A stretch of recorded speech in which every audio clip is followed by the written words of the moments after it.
Então, bom dia mais uma vez.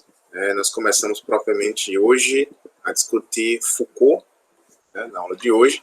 E Foucault, como eu bem disse anteriormente, é um pensador muito expressivo, é um pensador contemporâneo, e é um pensador que, aliás, muitas vezes é colocado como um autor da pós-modernidade, porque traz questões que são próprias aí de um contexto para além dos paradigmas modernos. Isso em todos os âmbitos, político, epistêmico, epistemológico, ético. Existem questões que Foucault irá trazer que são questões que estão implicadas no nosso cotidiano, no nosso dia a dia, e vocês verão, são temas muito interessantes, muito interessantes. Então, além de ser autor imprescindível para a prova do Enem, é imprescindível para pensarmos a vida em sociedade no mundo atual, na atual conjuntura. Então, veremos como Foucault contribui, certo? Efetivamente, para pensarmos, para refletirmos acerca dos problemas sociais que nos cercam. Muito bem. O título da aula é Foucault, a arqueologia do saber. Então, quando nós temos esse termo aí, arqueologia, nós temos que pensar, claro, na ciência arqueológica, mas, sobretudo, vocês estudaram os pré-socráticos, vocês sabem que existe um conceito para os pré-socráticos que era muito caro, um conceito muito caro para a filosofia pré-socrática. Alguém poderia dizer um conceito para os filósofos pré-socráticos que tem a ver aí com arqueologia, pelo menos com essa primeira parte aí do nome, arqué? O que significaria arqué para os pré-socráticos, Alguém poderia dizer? Saberia? O que seria arqué? Vocês estudaram filosofia antiga, filosofia pré-socrática.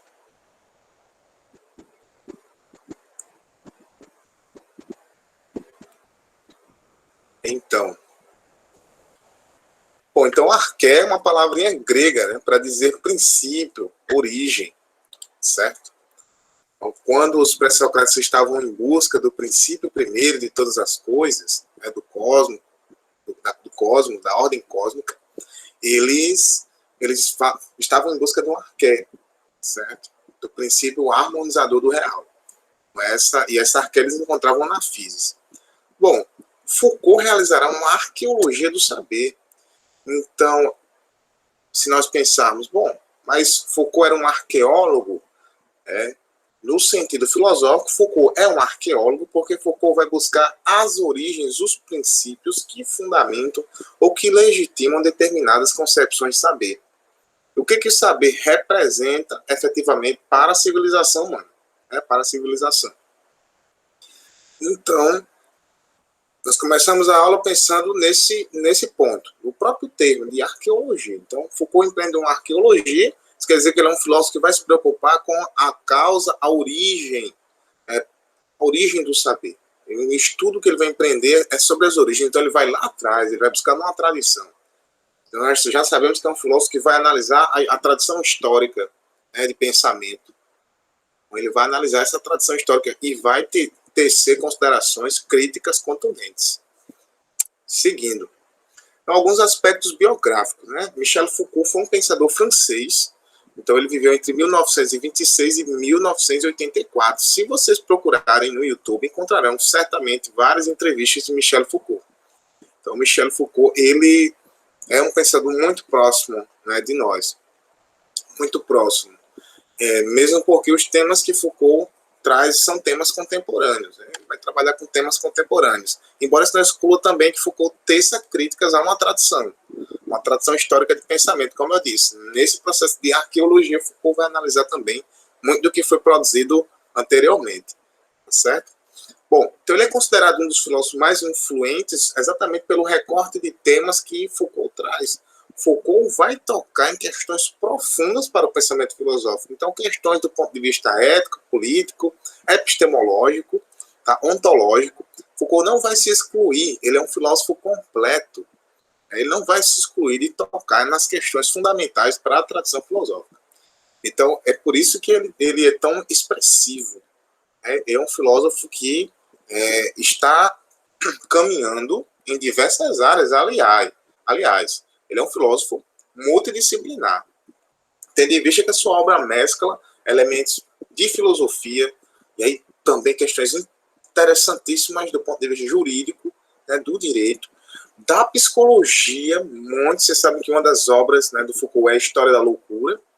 Então, Foucault é também uma psicólogo, né, de alguma maneira. Foucault tem um grande interesse por temas, né, relacionados à psicologia, à psiquiatria, à psicanálise, tá, da história. Então, ele também é, de certo modo, um historiador, tá, sociólogo e político, né, cientista político, já que Foucault analisa e traz questões muito, muito pertinentes para pensarmos a organização, a articulação política da atualidade, né, do mundo ocidental. Então, Foucault é um grande pensador, Principalmente os trabalhos, os temas, né, de Foucault relacionados à ética, à política, à sociologia, são questões assim de deixar-nos estarrecidos com as suas conclusões. Então, é uma quebra total de paradigma, tá certo? Uma quebra total de paradigma. Muito bem. Foucault é adepto do estruturalismo. E o estruturalismo foi um movimento que surgiu com o linguista Ferdinand Saussure, né? Então, um grande linguista, considerado o pai da linguística, Saussure. E o que caracteriza o estruturalismo é buscar compreender a dinâmica social a partir da diferença, do elemento da diferença. Porque dentro da linguística, né, do Saussure, nós só podemos compreender determinado sistema linguístico a partir das diferenças, né, de uma diferença dinâmica que há entre os elementos que compõem determinado sistema linguístico. Então, o Foucault traz esse tipo de conhecimento para o campo da filosofia, né? Ele vai buscar compreender a dinâmica, os mecanismos sociais, ele vai entender a sociedade como um grande mecanismo e que nós podemos compreender um elemento, tá, em relação ao outro, não de forma independente, mas somente a partir de uma relação, muitas vezes de oposição, e aí sim da diferença que cada um elemento, que cada indivíduo, que cada coisa, né, estabelece com a outra. Então é a partir da diferença, o que estabelece, né, a essência, o significado de determinada elemento dentro de um grande sistema, tá certo? Compreendida a visão do estruturalismo, é a diferença em relação a outro. Então nós não podemos compreender determinada estrutura isoladamente. No estruturalismo, nós só compreendemos um indivíduo especial porque o indivíduo especial estabelece um contraponto com outro indivíduo, que possui diferenças. Então, é assim que podemos identificar e compreender a sociedade do ponto de vista desse mecanismo, tá? A visão de Foucault, que é uma visão estruturalista. E aí digo mais, o Foucault é mais que estruturalista, Foucault é considerado, né, um pós-estruturalismo. Mas aí, pós-estruturalista. Mas aí, professor, o senhor falou que ele assume os pressupostos do Saussure, né, e da tradição estruturalista? Assume. Mas a questão é que ele é pós-estruturalista por radicalizar o método estruturalista. Então, ele radicaliza no sentido que Foucault amplia esse método para além do campo linguístico, dos estudos linguísticos.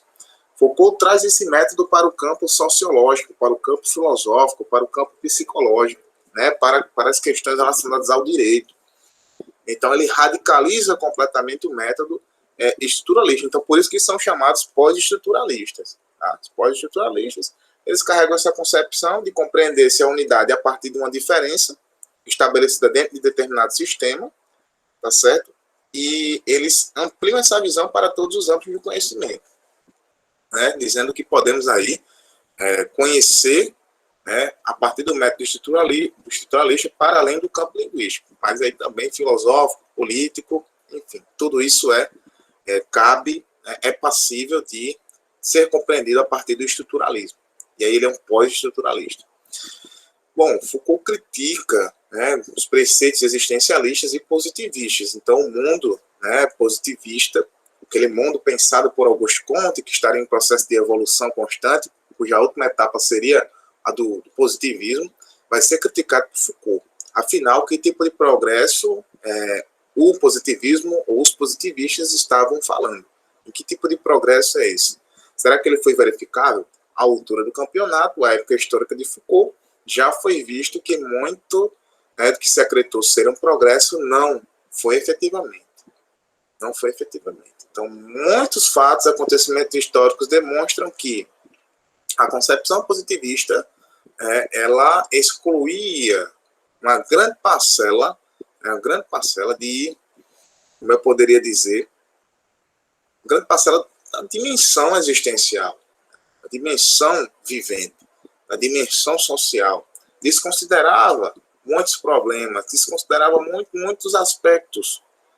Então, pensar nessa sociedade como um corpo que precisa da técnica, que precisa da ciência e da técnica para o seu desenvolvimento, para a sua continuação e desenvolvimento, possui limitações.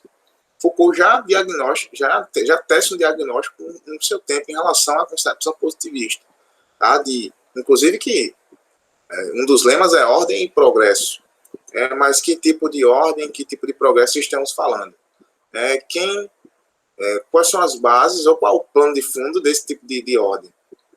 Quem fundou esse tipo de ordem? Então, Foucault ele vai questionar profundamente esse tipo de concepção social. É ordem para quem? A fim de quê? Precisamos pensar nisso. Foucault pensará. Bom, então, ao estudar a relação entre poder e saber, aqui está a questão-chave da aula, né? Por meio da arqueologia do saber e da genealogia do poder, o Foucault, tá certo? Além de criticar o existencialismo e o positivismo, ele vai conseguir, né, para trazer uma relação que é, no mínimo, assim, prescindível, que não foi evidenciada por muito tempo, mas que se faz presente e é intensa, né, dentro da nossa sociedade, que é a relação que o poder estabelece com o saber. Quem sabe, de alguma forma, possui poder. Então, Foucault acredita, sim, que poder e saber estão extremamente relacionados. E talvez aqueles que detiveram saber durante muito tempo, muitos anos, dominaram a sociedade e articularam aí onde está. Veja só o grande insight do Foucault. Aqueles que detiveram uma determinada concepção de saber também determinaram os rumos da política. Ou seja, também detiveram poder político. Também influenciaram as decisões políticas. Também organizaram a sociedade assim, não de outro modo. Excluíram determinadas pessoas em detrimento de outras, do benefício de outras. Do ponto de vista jurídico, organizaram a sociedade juridicamente de uma forma, ao invés de outra, por terem esse saber, por possuírem saber. Então, o saber é um instrumento de dominação. Esse é o insight. O saber também, ele contribui efetivamente para a dominação. Ele possui uma intrínseca relação com o poder. Nós não podemos, né, dissociar um do outro. Saber e poder estão extremamente relacionados. Então, isso é uma grande contrariedade que Foucault apresenta em relação à tradição filosófica. Porque a partir dessa quebra de paradigma, a partir dessa grande evidência de Foucault, de que poder e saber possuem uma relação intrínseca, né, que quem detém saber também detém poder, que saber simboliza poder, ao passo que nós podemos segregar pessoas a partir do nível de conhecimento, a partir de determinada concepção de razão, do que seja racionalidade. Você determina regras sociais, você determina os rumos da sociedade. Foucault vai dizer que aí sim o poder ele não está centralizado na figura, né, de um Estado. E aí por que Foucault diz isso? Porque nós temos a costumeira impressão, né, de poder político ser representado pela figura do rei. Lembra que Foucault faz uma arqueologia do poder, uma arqueologia do saber, por consequência também uma arqueologia do poder, uma genealogia do poder, né, vai buscar a gênesis, ou seja, o nascimento do poder que está aí, em relação de simultaneidade, né, com a questão do poder. Então, veja, Foucault vai dizer que o poder não é exercido unicamente pelo Estado, em virtude de que, se a gente pensa no final da Idade Média, pensar nos regimes absolutistas, né, que vão se alastrar pela Europa, o poder político estava centrado na figura de um rei. Né? Então, o mesmo rei ele possuía competências executivas, jurídicas e legislativas. Então, o rei julgava, criava leis e administrava diretamente os bens e recursos da sociedade. Então, o rei ele monopolizava as atividades econômicas. Nós temos o mercantilismo, com o absolutismo. Se vocês estudaram, né?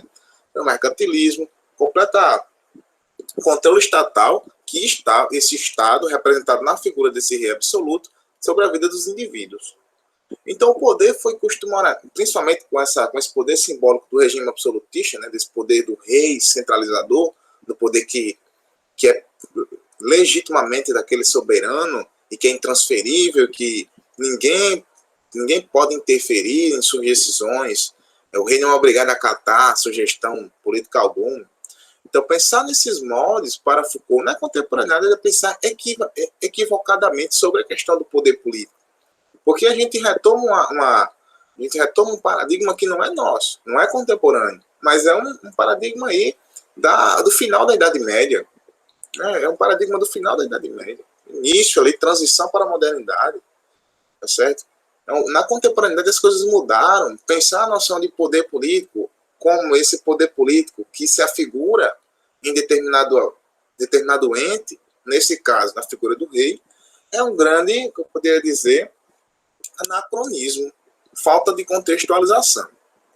Nós não podemos pensar a questão do poder como única e exclusivamente associada a um rei ou no Estado.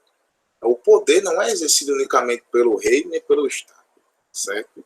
Mas é aí onde a grande questão é que também se relaciona com o método estruturalista, já que tem essa visão de sociedade como esse sistema, tá? Interligado. Então, ele vai pensar que o poder está pulverizado em todas as camadas da sociedade. Então, diferentemente do que se pensava, tá certo? Com a figura do rei absolutista, por exemplo, o exemplo que eu forneci aqui para vocês, rei centralizador, né, que mandava e desmandava, e todos que viviam sob sua égide tinham que obedecer inquestionavelmente, né, aquele poder. Diferentemente disso, o Foucault vai dizer que o poder ele fragmentou-se. Então, se a gente tem uma fragmentação do poder, se a gente tem, digamos, um enraizamento do poder em várias camadas da sociedade, isso quer dizer que não somente uma pessoa exerce poder, mas muitas pessoas exercem poder, muitas instituições exercem poder. Eu vou tocar especificamente esse ponto daqui a pouquinho, mas eu preciso saber se vocês estão entendendo. Não há mais um poder verticalizado, ou seja, não há mais aquele de cima para baixo. E aí nós saberíamos reconhecer imediatamente quem é que estava ordenando, quem é que possuía, detinha poder político. Agora a situação é muito mais complexa. Por quê? Porque Foucault vê que o poder está pulverizado, então o poder ele é visto agora do ponto de vista de uma ótica horizontal. Então, é o que em filosofia, na filosofia de Foucault, de Michel Foucault, chama-se de horizontalização do poder, né, onde o poder agora ele está expandido pelo horizonte. Ele não é mais vertical. Durante algum tempo, nos regimes monárquicos, tanto em períodos antigos como no período medieval, até pós-medieval, como eu disse para vocês, uma marca muito interessante é a marca do absolutismo, para a gente ilustrar isso, daquele poder, aquele rei 100% soberano, aquela soberania inquestionável. Essa concepção, essa visão, ela diluiu-se, tá certo? Ela não é mais legítima, mas aí onde está. Para combater determinado tipo de repressão ou opressão, bastava que eu identificasse, né, qual era a origem dessa opressão e de repressão. E aí, no absolutismo, por exemplo, o rei simbolizava isso. Então, eu poderia depor o rei. Então, eu tirava o rei do lugar, né? Eu atacava o rei. E agora? Quem nós iremos atacar? Se não existe mais esse poder político estatal centralizado em uma única só figura, tá? Como era o caso do absolutismo, mas ela está espalhada por todos os campos, todas as camadas da sociedade, por várias instituições e muitos indivíduos, representantes dessas instituições, exercem poder. Afinal, quem atacar para impedir ou para evitar a opressão, o aprisionamento? Como agir diante disso? Então, a situação é delicada, né? A situação é muito delicada. E não sei se vocês estão assim conseguindo visualizar, mas ao que parece, Foucault traz um quadro, né, ele pinta um quadro da contemporaneidade que não é nada como eu posso dizer, né, não é muito feliz, né? É um quadro muito feliz. É um quadro que nos deixa em alerta, né? Afinal, quem está exercendo poder sobre mim? Antes era fácil. Antes eu sabia que era um rei que exercia poder sobre mim, que muitas vezes impedia-me de realização, impedia minha liberdade. E agora? Quem é que está fazendo especificamente? Então, vocês entenderam? Tá de fácil compreensão, tá fluindo as ideias. Posso continuar, galera? Tá tudo bem? Vocês entenderam, assim, a ideia do Foucault, a grande inovação do Foucault? Sim, professor, tá tranquilo. Pode continuar por mim. Pronto, beleza. Valeu, Conceição. Bom, se vocês tiverem alguma dúvida, tá? Fiquem à vontade para perguntar.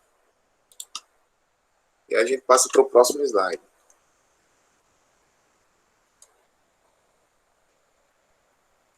Certo, beleza. Então vamos passando aqui para o próximo slide. Temos muitas questões. Então, como eu bem falei, poder e saber são elementos indissociáveis, ou seja, não podem ser vistos separados um do outro. Não pode ser visto, não pode ser compreendido separadamente. Tá? Possuem relações intrínsecas, né? Ou seja, extremamente vinculados. Saber e poder estão vinculados. E aí trouxe uma citação do Foucault para a gente ver como Foucault aborda a temática dentro da sua obra.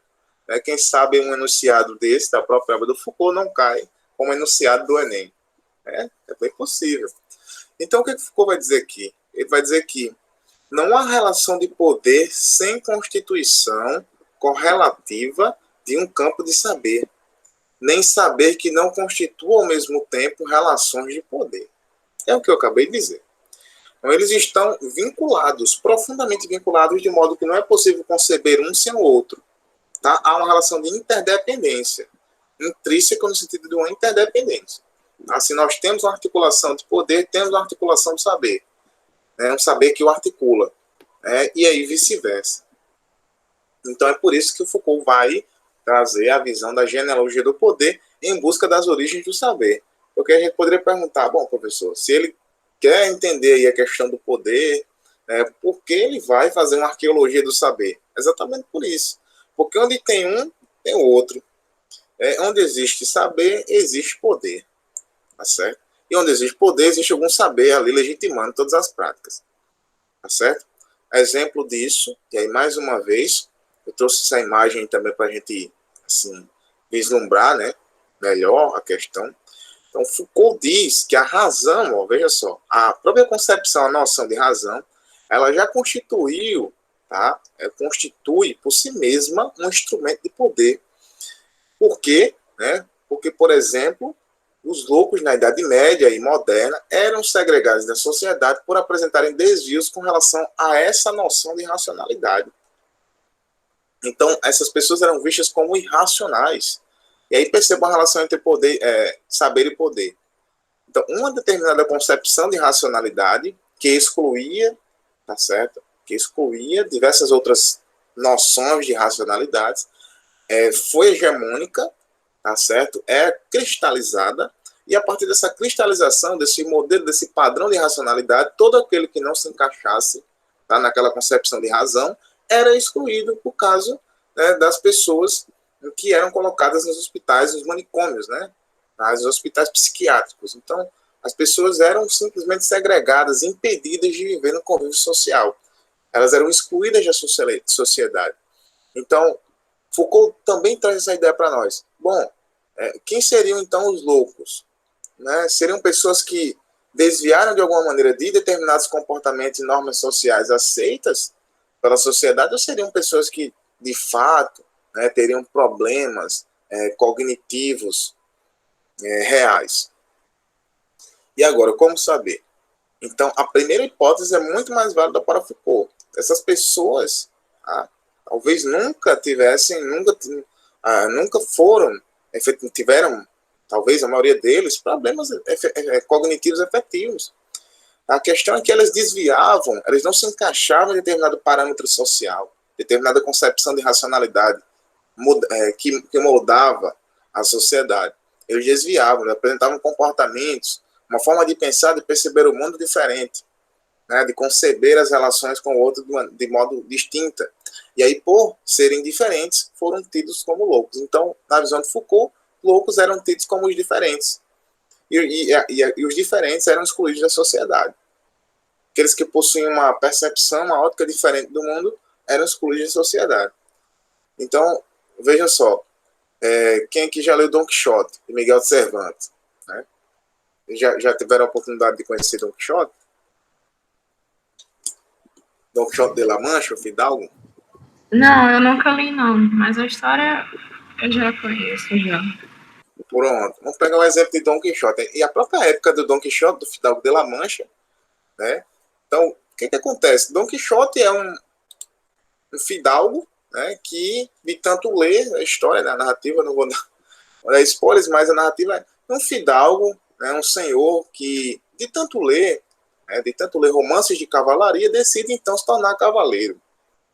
E aí começa a encontra um indumentário, uma armadura, encontra depois encontrará um escudeiro, né, Sancho Panza, mas encontra um cavalo, encontra, enfim, uma espada, enfim, utensílios para se tornar um cavaleiro e sai em busca de aventuras, de grandes aventuras, sim.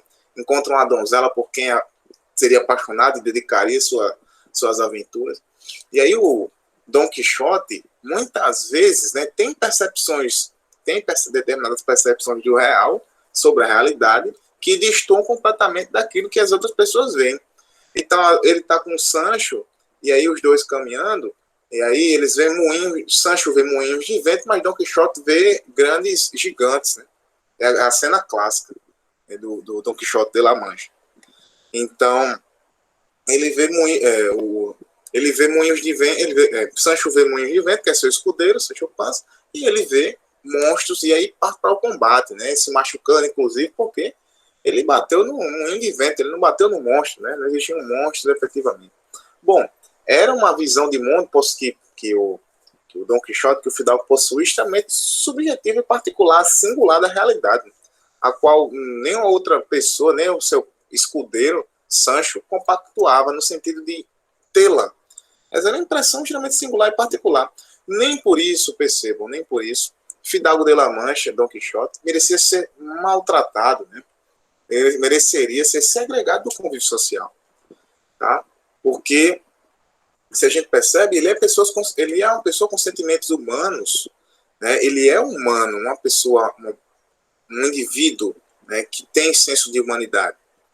Então, na sua relação com Sancho Panza, por exemplo, nós sabemos que, embora Fidalgo de La Mancha tenha essas percepções destoadas, né, da maioria das pessoas sobre o mundo, né, sua visão do mundo seja um tanto atípica, mas ele tem sentimentos humanos reais. Por exemplo, o sentimento da amizade que ele constrói com o Sancho, né, com o Sancho Panza. Então ele é muito fiel a Sancho, os dois, né, criam laços de amizade belíssimos, né, durante a narrativa, né, de Miguel de Cervantes. O que isso quer dizer? Que essas pessoas como o Fidalgo de La Mancha, representado pelo Dom Quixote, né, possuem uma concepção de mundo, uma percepção de mundo que não é bem aceita, é vista como diferente, e por essa razão eles foram tratados como menos humanos do que os outros. Então desumanizaram todos aqueles que não se encaixavam no padrão de racionalidade colocado, posto.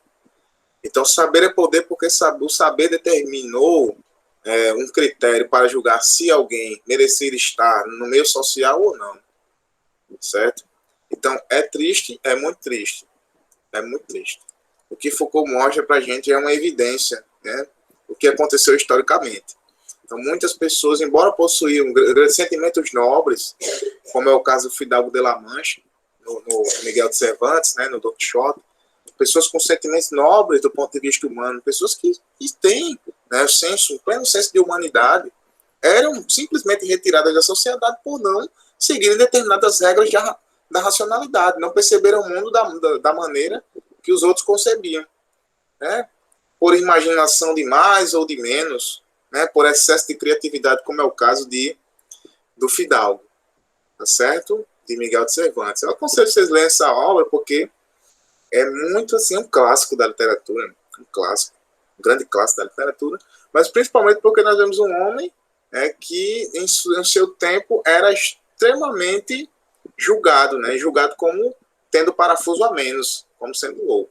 E aí alguns tentam desdenhar, né, de Dom Quixote. Tentam desdenhar. E aí, inclusive, desejam controlar a sua vida. Né, sob a hipótese de que ele não domina aquela racionalidade, aquele padrão de racionalidade como normal, como normativo, a gente pode, então, controlar a vida do Fidalgo. Então, deixa ele deitado. Existem várias cenas que mostram isso na obra. Certo? Eles pegam os livros que ele amava, jogam, queimam os livros, né, que o Dom Quixote gostava de ler. Tudo isso porque achavam, né, que podiam subjugá-lo, né, subjugá-lo a partir de uma concepção de saber. Né, saber representando aquele padrão de saber ali, e não aquilo que o Dom Quixote realizava, aquilo que o Dom Quixote representava era uma negação dessa concepção de saber hegemônica, estabelecida, cristalizada. Tá certo? Eu trouxe esse exemplo para vocês entenderem como isso é profundo, tá bom? Então, e a literatura representa muito bem isso. A literatura é uma grande chave para a gente entender as questões filosóficas, grande chave. Né? Então, vejam, aqui está a cena de um hospital, tá certo? Psiquiátrico, né? Um manicômio, um antigo manicômio, no interior de Bethlehem, tá certo? Na Europa. É considerado o manicômio mais antigo da Europa, tá certo? Aí, essa ilustração de William Hogarth, né, de 1763. Muito bem, vejam aí, né? Essas pessoas eram tratadas como menos humanas do que as que estavam fora, né, fora daí, que atendiam um determinado padrão de racionalidade. Então, será que é isso mesmo? Em Don Quixote nós vemos. E Don Quixote é muito mais humano do que as pessoas que estão ali colocadas na visão normativa da sociedade, né, nos padrões ali de racionalidade. Tem muito mais empatia, muito mais coração, muito mais coragem, né, muito mais virtudes do que muitas vezes aqueles que se colocam como detentores da racionalidade. Então, é para a gente refletir. Muito bem. Vigilância e punição. É mais um tópico que vai aparecer a partir das reflexões de Michel Foucault a respeito da questão de saber e poder. Então, na genealogia do poder, né, no decurso das suas análises, ele vai perceber, tá, que a punição dos criminosos, tá certo, ela sofreu também uma mudança radical. Se compararmos a período antigo, né, com a nossa antiguidade, a nossa tradição histórica anterior, com o que nós vemos na atualidade, né, no momento contemporâneo. Tá certo? Então, o que era comum, independentemente dessas épocas históricas anteriores, é que essas punições fossem feitas por meio de castigos físicos, né? Castigos e suplícios, torturas físicas, tá certo? Então, era comum se ver isso, né? Para uma determinada pessoa. Então, um exemplo disso eram os estigmas, né? Vocês sabem que em determinadas sociedades as pessoas eram estigmatizadas, não como nós pensamos em estigma hoje, né? Mas estigma como uma marca social, mas essa marca social, e aí hoje nós temos a partir de determinados elementos culturais, determinadas características culturais, né? Mas aí se você pensar nos estigmas anteriormente, os estigmas eram marcas do corpo realmente. Então quando uma pessoa furtava, ela recebia determinada marca para ser reconhecida por todos em sociedade. Então essa é uma das maneiras de castigar aquele que cometia determinado crime, tá certo? Os castigos físicos eram comuns. Inclusive os estigmas, né? Você recebia, às vezes, um X na testa, dependendo do crime que você cometeu para ser reconhecido. Tá bom? Então, esse era o método, né, que imperava. Mas, na contemporaneidade, Foucault vai enxergar que esses castigos, tá certo, mudaram, né, são diferentes, né? E agora eles são efetivados por meio da coerção normalizadora, né, postulada pelas ciências humanas. E aí, deixamos especificamente o direito e a psicologia, porque são aquelas disciplinas responsáveis por padronizar uma determinada concepção de moral, de moralidade, tá? No caso, as leis representam essa expressão, né, máxima da moralidade social, e a psicologia no sentido a questão da razão, né, do padrão normativo, da forma em que devemos pensar, os moldes em que o pensamento deve se dar, a psique é tida como normal, né, dentro da sociedade.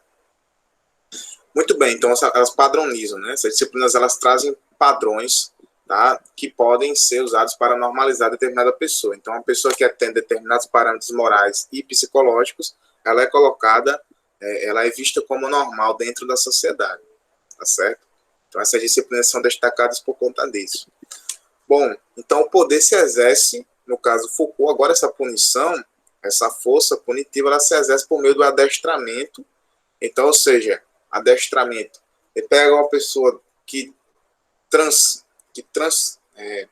transpassou, né, que violou determinada regra de conduta ou concepção psicológica, psique, né, e você adestra no sentido de fazer com que ela obedeça aqueles parâmetros, disciplina, né, também levando a pessoa a se normalizar, a se regularizar, a se conformar com aquele parâmetro, com aqueles parâmetros, e, sobretudo, a educação dos indivíduos, tá certo? Para torná-los úteis e produtivos para a sociedade.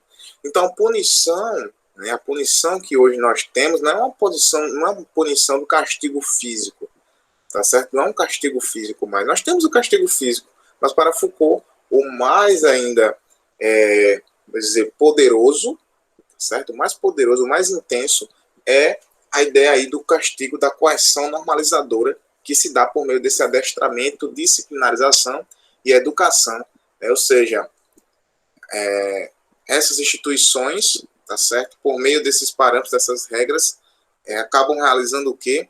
Uma espécie de modelagem, né, de uma massa.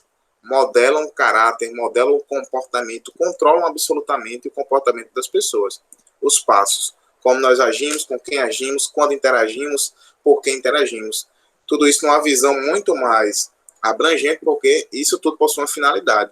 Então, tornar-nos produtivos tem uma finalidade. A finalidade é atender às demandas de determinado sistema econômico. Tá? No caso, a ordem do capitalismo.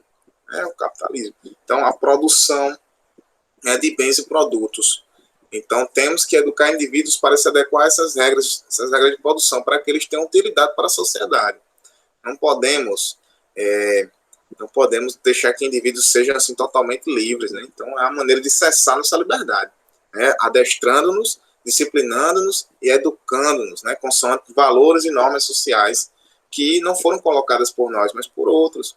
Então, quase nós não temos autonomia em relação a isso. Nós simplesmente somos levados a fazer. Somos levados a fazer. E isso, gente,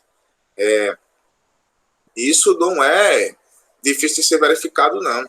Então, não precisa uma pessoa, não precisa alguém lhe xingar, tá certo? Ou até mesmo lhe agredir fisicamente. Quando você, por exemplo, diz que, vamos lá, você tem todo um status social, Então, existem 10 pessoas trabalhando, né? Trabalhos manuais. E aí você, no meio daquelas 10 pessoas, né? As pessoas está com um livro, certo? Então, aquilo é uma completa quebra, né, de padrão.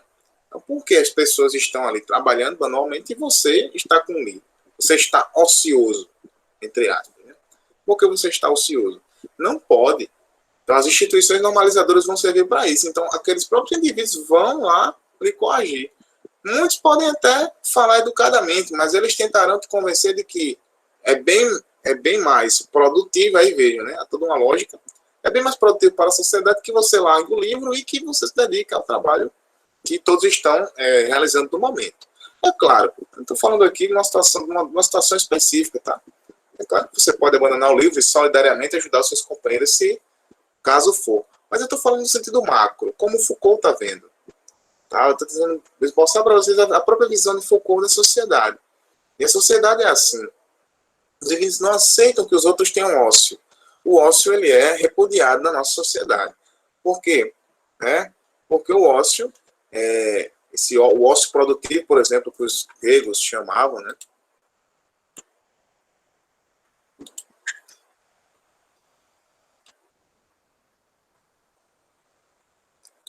Ok.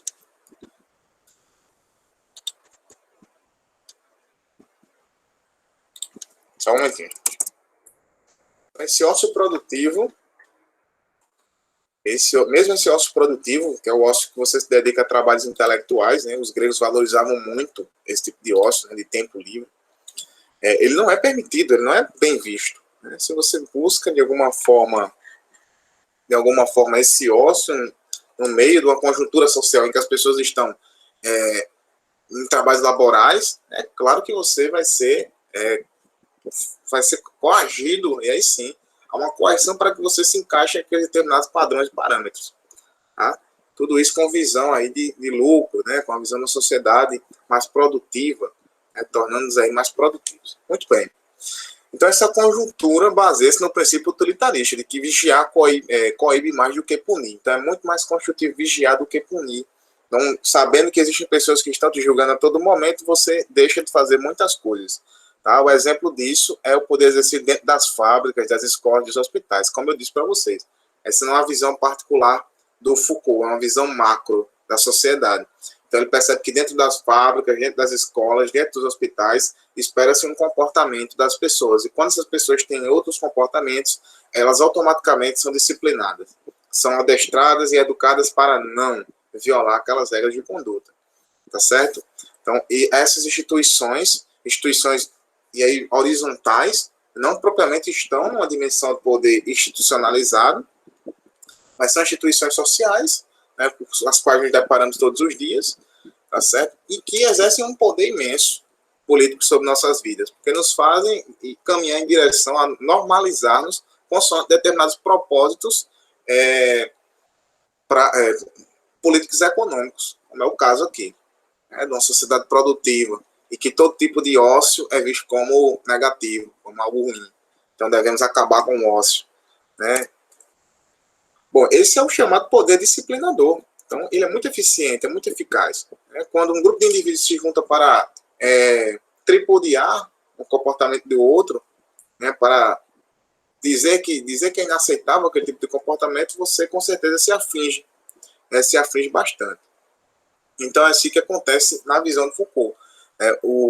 Esse poder, embora ele seja mais brando do que um castigo físico, ele é muito mais eficaz e eficiente, já que as pessoas aí tendem a obedecê-lo imediatamente, certo? Não há maneira de se livrar, né? São muitas instituições, são muitos lugares, são muitos comportamentos, são muitas normas. Então, cada lugar em que você vai, ambiente social que nós caminhamos, nós convivemos, existem vários indivíduos, não é um indivíduo que está te controlando, são vários indivíduos que estão disciplinados conforme determinadas regras sociais, que se você viola, ele vai te cobrar. É um olhar estranho, é um mínimo gesto, né? As gesticulações, vocês sabem que o corpo fala muito também, então a linguagem corporal, né? A fala. Então, as pessoas elas vão encontrar maneiras de coibir, tá certo? Dentro dessas instituições. Muitas vezes pessoas que nem trabalham nessas instituições como escolas, hospitais, mas estão ali também como você, mas que são indivíduos, né, que vivem na sociedade, que carregam esses valores, essas normas, esses padrões que vão fazer com que você também siga, tá? Então, aí onde está? Esse poder está inserido em todos os lugares para Foucault, tá? É a visão do panóptico, tá certo? Panóptico. Alguém já ouviu falar no panóptico? O panóptico, tá certo? Foi uma visão, tá certo? Uma visão uma arquitetura, né? Uma visão arquitetônica de uma prisão extremamente perfeita, ideal, elaborada por Jeremy Bentham, que é um filósofo utilitarista, tá certo?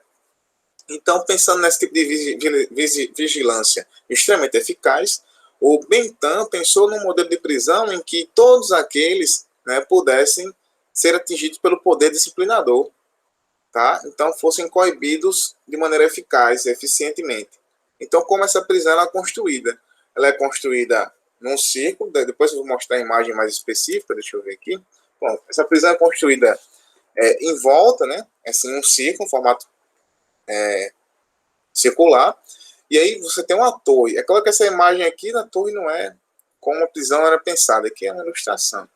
Mas se nós pensamos assim, era uma torre bem alta, tá certo? Bem alta, que ultrapassasse as prisões e que por esse motivo, tá certo? Por esse motivo, os prisioneiros não conseguissem ver, tá certo? Quem estava os vigiando, mas soubessem que existia alguém os vigiando.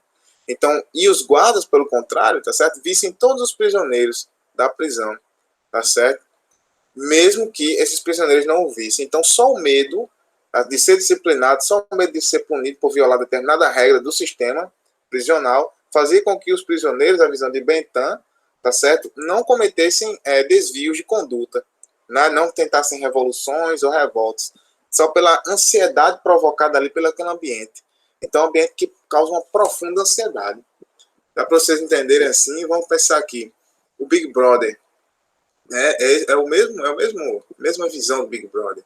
Então, as pessoas ficam com um nível de ansiedade elevadíssima dentro do reality. Por quê? Porque existem câmeras em todos os lugares. Eles não sabem quem, não sabem quando, não sabem quantas pessoas, mas sabem que existe alguém os assistindo, tá? Existe alguém os vigiando e julgando os seus comportamentos. Julgando seus comportamentos. É tanto que quando acontecem as festas, as comemorações, que algum diz alguma coisa, né? Que no outro dia acorda, percebe que falou algo que transgrediu determinada norma, status, né, padrão social, sabe que vai ser julgado por um grupo de pessoas fora que estavam assistindo, ele fica extremamente triste, né, extremamente angustiado, ele fica extremamente ansioso para saber o feedback, né, das pessoas aqui fora, porque ele não sabe, né, se a sua atitude foi tida de modo louvável, de modo execrável, né? E as pessoas são muito, eu posso dizer, eficientes para fazer isso. Então, quando acontece alguma coisa lá dentro, rapidamente começa o julgamento de valor aqui fora. As pessoas começam a querer disciplinar. E aí vão tirando do reality aqueles que não, né, estão atendendo aqueles parâmetros. Então, a votação ali, a maioria decide, mas é esse padrão. Então, eles ficam extremamente... e aí, por isso, se torna um jogo, né? Um jogo, porque é como se nós pudéssemos aplicar essa visão dos prisioneiros. Saber que existe alguém vigiando e saber que esse alguém atende determinadas regras, né, que quando você descumpre, essa pessoa tem a capacidade de puni-lo, né, tem essa capacidade de julgá-lo mal, que seria no caso a punição, julgá-lo mal, é muito mais eficaz do que um castigo físico, a visão do Michel Foucault. É muito mais eficaz para adestrar, para condicionar os indivíduos a determinado tipo de vida. Tá certo? Então, essa estrutura social, tá certo? Então, essa estrutura social que nós vivemos hoje, na visão de Foucault, favorece essa perspectiva de vigilância panóptica, né? Totalmente generalizada, tá certo? Nós temos câmeras em todos os lugares, nós somos vigiados em todos os cantos. A própria organização social, a estrutura e a arquitetura mesmo das cidades propiciam isso. Então, Foucault, ele analisa muito bem esses pontos. Um filme, referência, tá? Para pensarmos essa ideia do controle e da vigilância, tá certo? Pensando na docilização dos indivíduos, né? Que esse controle e essa vigilância tem um propósito. Esse controle e vigilância eficazes tem um propósito. A saber, docilizar, nos docilizar conforme alguns propósitos. Então, um filme que representa muito bem isso é o filme baseado no romance distópico de George Orwell, em 1984. Tá certo? Onde eles vivem, né, os indivíduos dessa sociedade, né, desse mundo distópico, vivem sob a égide de um regime totalitário, e o regime totalitário, o totalizador é o grande irmão, é o líder totalizador, o grande irmão, chamado de grande irmão, e ele é o olho que tudo vê. Inclusive, disse que a partir desse romance, a partir dessa distopia, que o Big Brother, entre outros realities, foram baseados, né? Basearam-se para serem criados. Então, a ideia de um olho que tudo vê, é por isso que tem aquele olho, né, como logo principal do programa, tá certo? Então, você tem aquele olhinho, que simbolizaria isso, que esse olho que tudo vê, em tudo há uma câmera, em tudo há alguém vigiando. Então, quando alguém transgride alguma norma, alguém viola determinada norma, rapidamente aquela pessoa vai sofrer uma coerção, para se docilizar novamente. Então, Foucault afirma, é assim que acontece em 1984, só que é muito, muito fantástico, eu aconselho que vocês assistam, né? É muito fantástico o modo, né, como é operada essa vigilância e controle, é muito cruel, e é muito assim, quando nós terminamos de assistir o filme, se pararmos e relacionarmos com o contexto, tá certo? O nosso contexto atual, nós realmente ficamos assim, muito muito receio, né? Muito receio da convivência pública, dos espaços públicos, que são espaços em que há coerção total. A aplicabilidade dessa normatização, das regras normalizadoras, por parte dos próprios indivíduos, não é de um rei que está observando e olhando, não, é dos próprios indivíduos, em sociedade, horizontalmente, exercendo poder sobre você, sobre o seu comportamento, sobre o seu corpo, sobre o que você veste, sobre o que você não veste, enfim, como você fala, como você não fala, se fala mais alto, fala mais baixo. As pessoas controlam tudo, balizam tudo, colocam parâmetros. Então, para Foucault, tá certo? Vivemos numa sociedade de vigilância ou sociedade disciplinar, encarregada de disciplinar os indivíduos por meio da docilização dos corpos. Então, é uma sensação completa da nossa liberdade de ser, tá certo? A subjetividade humana ela é esmagada nesse sentido, a possibilidade de sermos diferentes é esmagada, segundo Foucault, ela é impedida, então nós não temos liberdade em um sistema como esse, embora não pareça, às vezes parece até que a gente é livre para fazer muita coisa, mas na verdade não é.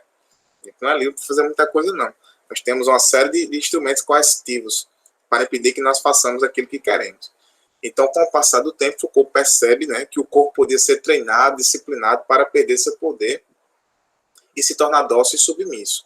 É isso que acontece em 1984, tá? Então, por medo, por receio, por ansiedade da vigilância, do controle, da coerção, tá certo? Nós acabamos nos tornando dóceis e submissos a determinadas vontades de outros, vontades externas, tá bom?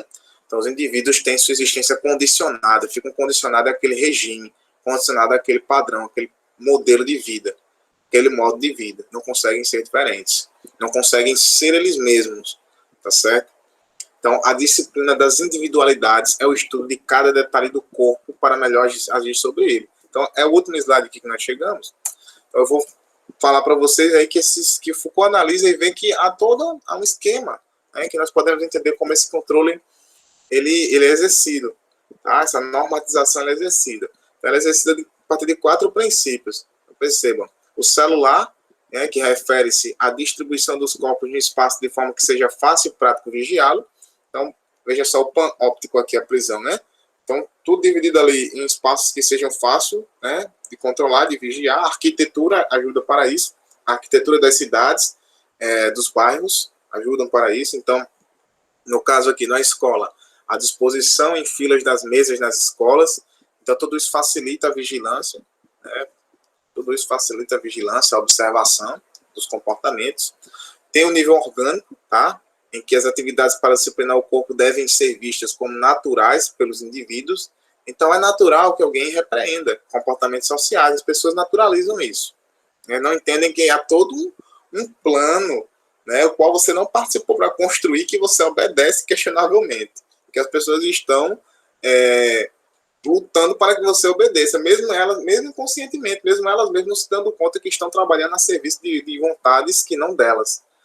Então, estão reprimindo, estão falando mal de outras pessoas, estão assim, usando, né, a disciplina, o poder coercitivo ali, proibindo os outros, mesmo sem saber que aqueles propósitos são delas, né? Mas não tem nada a ver com elas, aqueles propósitos, elas não se questionam sobre isso. Tá? A mínima ideia disso. Então, tem um genético, né, que observa a evolução das práticas disciplinadoras ao longo do tempo, utilizando-se as mais eficazes para cada caso. Então, há também um campo específico para entender como melhor agir para disciplinar. E o combinatório é a organização massiva de diversos corpos para se obter uma força em massa, desprezando-se a individualidade. Isso aqui é um exemplo prático, você, por exemplo, não sei se vocês já ouviram falar na banda Pink Floyd, né? Existe uma música que é A Not a Brick in the Wall, que é muito interessante, que aí ele diz assim, você é mais um tijolo, né, no muro. Então, a padronização, quando você padroniza pessoas conforme determinados hábitos, costumes, forma de comer, de vestir, de ser, você extrai completamente a individualidade desses sujeitos. Nossa construção subjetiva ela é diversa, tá? Nós somos diversos, diversificados. Não ser normal é não ser diverso, né? No sentido de que, para Foucault, cada um deveria expressar-se conforme sua própria Constituição subjetiva. Quando há uma padronização, isso quer dizer que há uma repressão da liberdade, da subjetividade individual. Tá certo? Então, quando há isso, nós estamos, há uma intenção dessas pessoas, desse poder, em tornar a sociedade homogênea, os indivíduos homogêneos, né? Nós somos indivíduos consoante parâmetros homogêneos, o que é extremamente cruel, né? Já que nós somos seres humanos, tá? E aquilo que nos torna muito especial é sermos diferentes uns dos outros, pensarmos diferentes, gostarmos de coisas diferentes. Quando você vê uma massa seguindo determinadas preferências, né, musicais, enfim, aí temos os grandes padrões de moda, enfim, de vestir, né, estéticos, no sentido estético de roupas, etc. Então, nós temos todo um problema aí, né, para Foucault, que é a combinatória, você extrair completamente a individualidade das pessoas, a singularidade das pessoas, que é o que torna, né, as pessoas especiais. Então, para Foucault isso é problemático, muito problemático.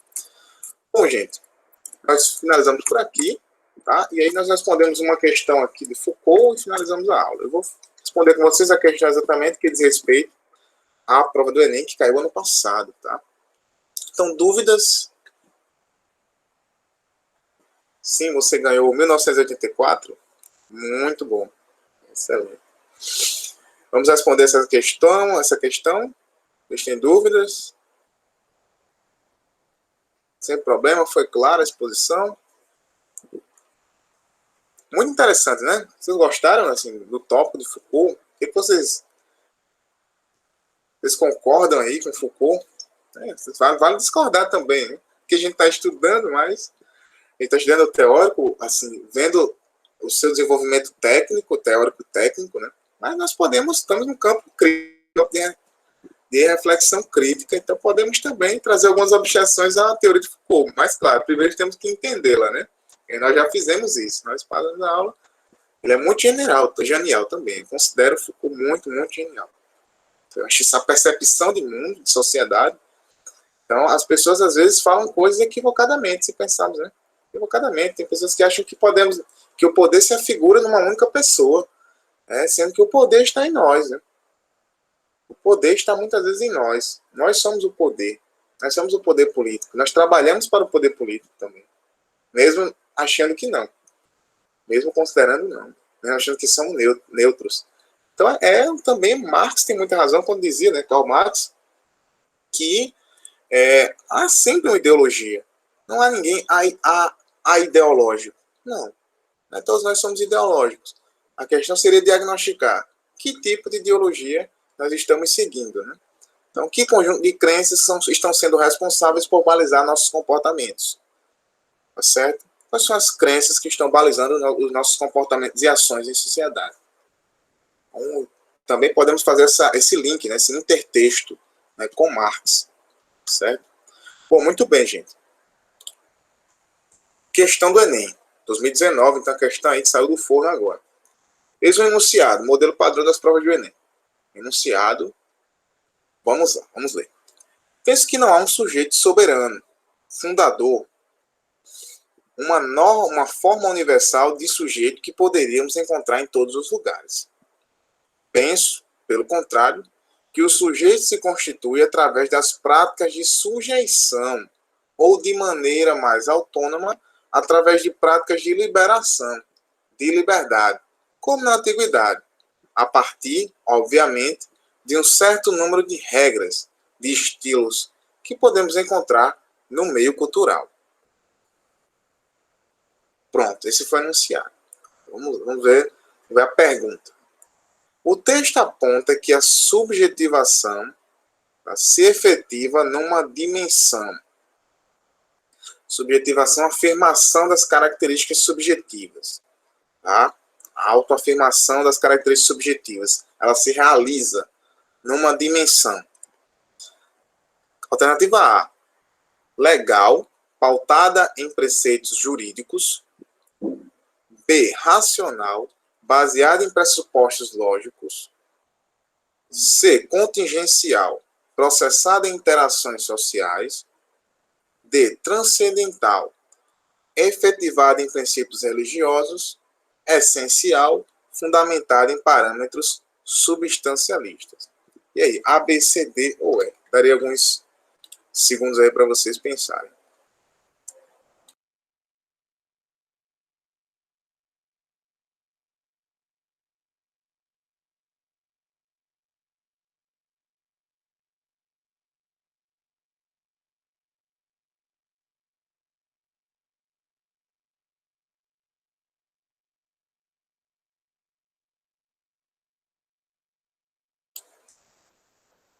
Bom, C, mais alguém vai em outra? Não a C?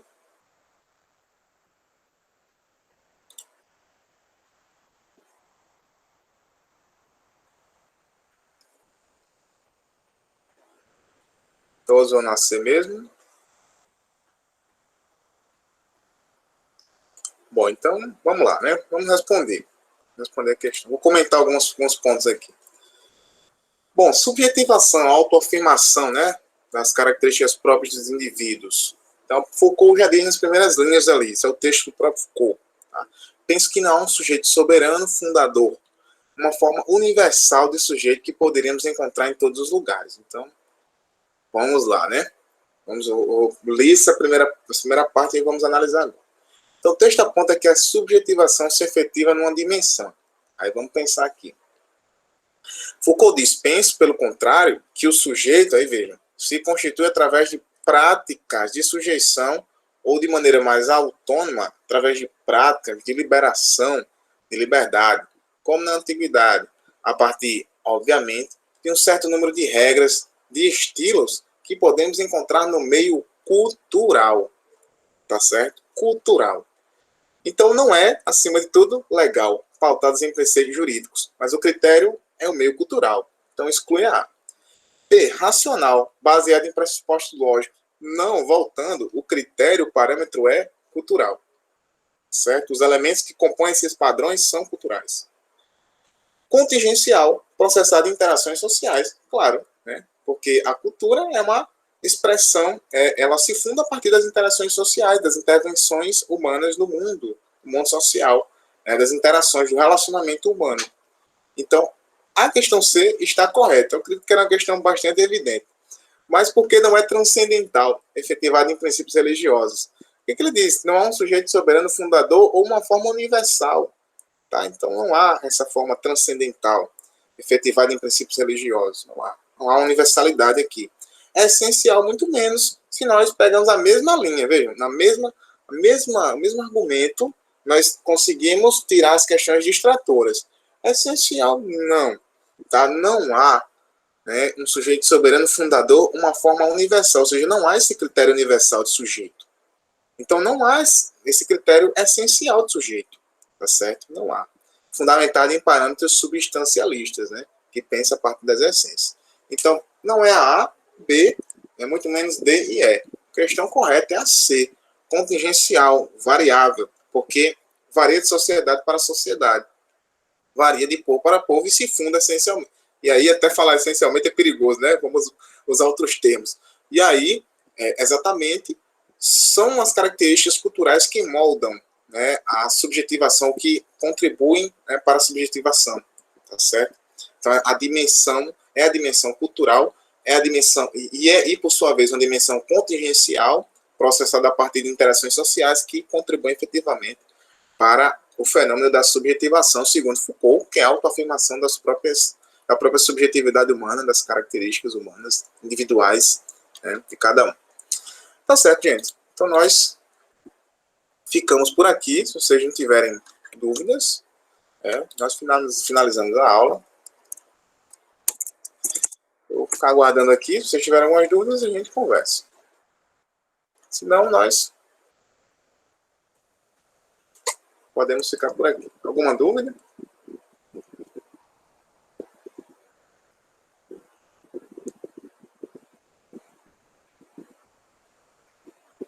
Foi tranquilo? Deu para entender bem? Deixa eu ver aqui.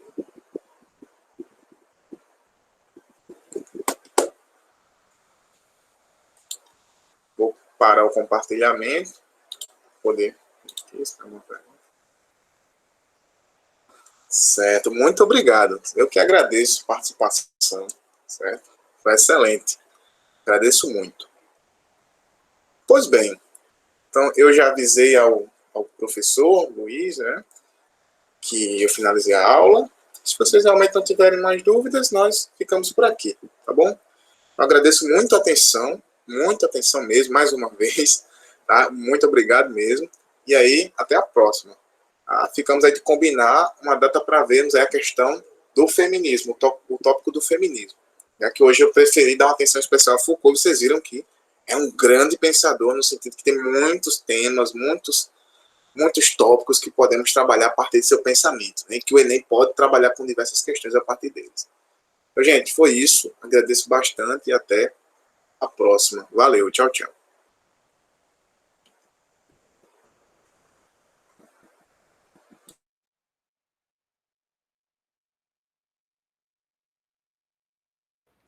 Bem, eu sou a próxima aula, aula de agora, e